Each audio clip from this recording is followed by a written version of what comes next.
We have many examples of great people among us committing what Dr. Karenga calls class suicide. I have committed class suicide. We need a whole generation of people to do that. Now, for parents, before I get into something specifically about what I think our parents need to be about, I want to just give some philosophy. This was from an article called "What Lesson is Your Life Offering Right Now?" and it's by Valerie Burton. And she says, and I'm going to quote her because it made a lot of sense.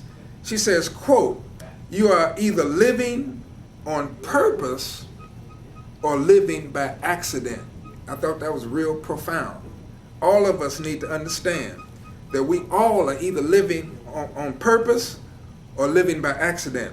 She says further, in order to create a fulfilling life, you have to be purposeful in your decisions. End of quote.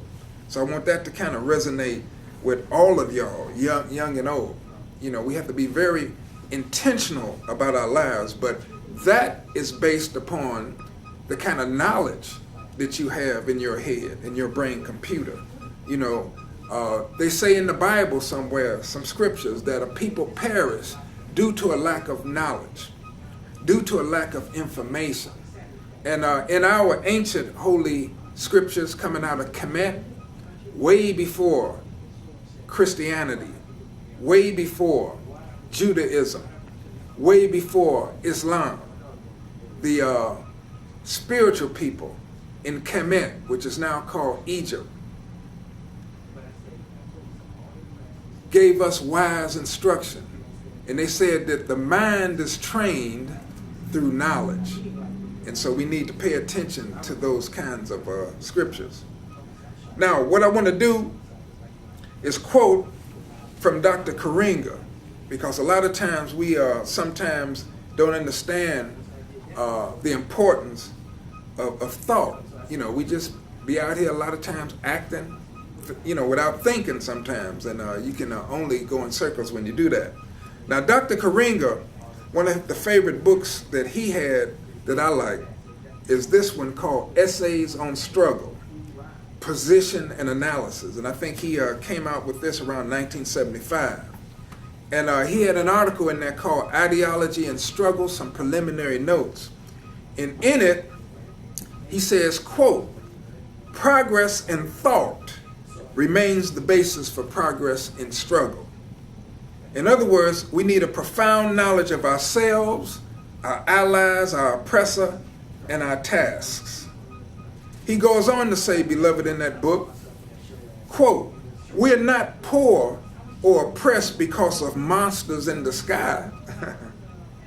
People don't die daily because the heavens are angry, and rulers don't rule by divine right or impose their power by the grace of God, but with gun, gift, and ideological gain.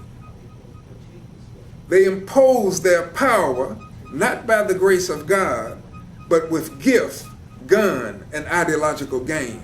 And if you look closely at the Caucasian history, you'll see where they imposed themselves violently on people and instituted a culture of control of those people and exploitation of those people, and denigrated their cultures and imposed their own cultures on those people.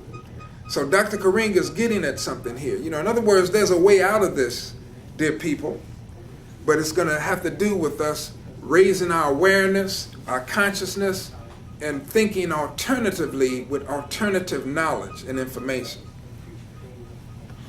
It's important that we understand that Dr. Karenga is building on many people. In fact, Kawaida philosophy had been defined early on as the ongoing synthesis of the best of black nationalist, pan-Africanist, and socialist thought and practice. He studied the great ones among us especially, like Carter G. Woodson. This book is The Miseducation of the Negro. And back in 1933, Carter G. Woodson exposed some things about the fact that something was wrong with our education. And so Dr. Karenga and many others have been building on Carter G. Woodson and others. Now, for parents, Again, with the Black Star Project, and I'm so grateful that Philip Jackson has the vision and leadership that he has. And incidentally, y'all should take down this website, www.blackstarproject.org. If you got a computer, it's just a truckload of information. Black Star Project is located at 3509 South King Drive in Chicago on the second floor, Chicago, Illinois 60653. Philip Jackson is the CEO, has a great staff, and your young ones, parents, can benefit, and you can benefit from involvement with the Black Star Project. So I'm going to be giving some websites out for you today, because we have many solutions that are already being implemented. I want to share something with parents. One of the solutions that I think we definitely need to implement right there in the homes. Now, for y'all who are doing this already, I congratulate you. But I suspect from the behavior, the uncivilized behavior of many of the young folks and adults that I come across, I suspect that not enough of us are doing this.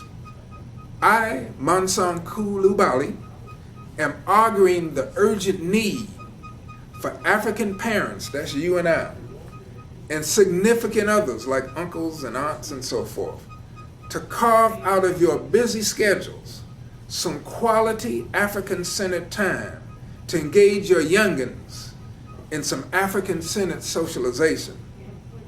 We must actually sit them down on a regular basis and learn together from audio-visual aids, plus written aids like articles, magazine articles, books, etc.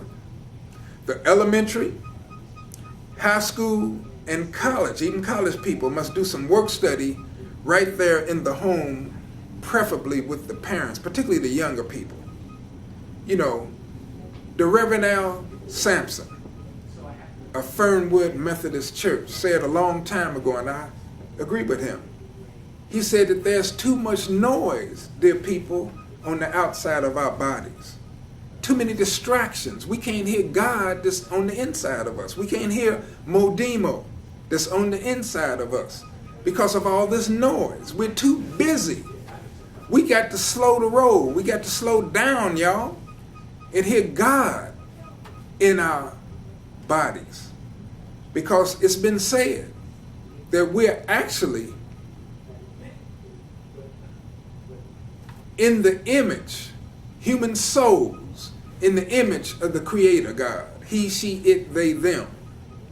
And so we have to beat Satan back, because Satan and those forces will have us acting uncivilized and like savages. So one of the solutions is to get our rational mind focused on positive information, liberation information. In fact, I mentioned Reverend Sampson. He also said, relative to church, he said there are 3 types of church in the black community. He said there is the entertainment church, and I know y'all know the stereotype about that, where you're being entertained by the pastor. There's the containment church, where you got some of these pastors in the hip pocket of politicians, for example, like Gangster Richard Daley. You see them standing in back of him at these press conferences like puppets, doing his bidding and trying to seem like God is co-writing or standing behind many of the policies of Gangster Daley. So you have some containment ministers who want the status quo to be the status quo and keep things as they are, and they get benefits and perks from that. But then, dear people, as y'all know, we have the Liberation Church. These are people like the Honorable Minister Louis Farrakhan at Mosque Mariam here in Chicago.